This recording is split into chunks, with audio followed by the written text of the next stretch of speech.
শীতের দিনে যা রান্না করি তাই মনে হয় যেন অমৃত। আর যদি সেটা হয় ফুলকপির তরকারি তাহলে তো আর কথাই নেই।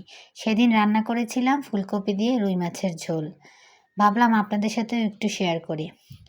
তো কয়েক টুকরো মাছ নিয়ে নিয়েছি। ওগুলোকে আমি ভালোভাবে ধুয়ে পরিষ্কার করে এখন এগুলোকে একটু ভেজে নিচ্ছি। আর কিছুটা ফুলকপি নিয়েছিলাম।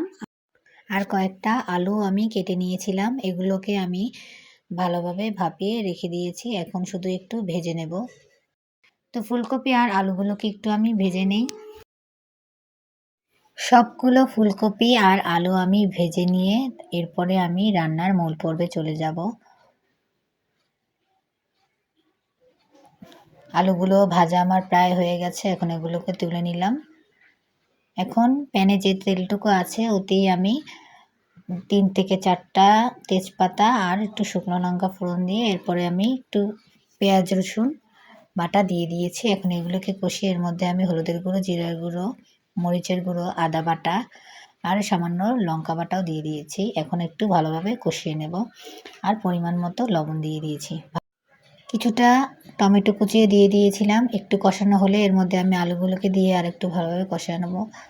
এরপরে ফুলকপিগুলোকেও দিয়ে দিলাম। এখন আর একটু নাড়াচাড়া দিয়ে তারপরে পরিমাণ মতো জল দিয়ে দিব। পরিমাণ মতো জল দিয়ে এটার ফোটার অপেক্ষায় থাকব।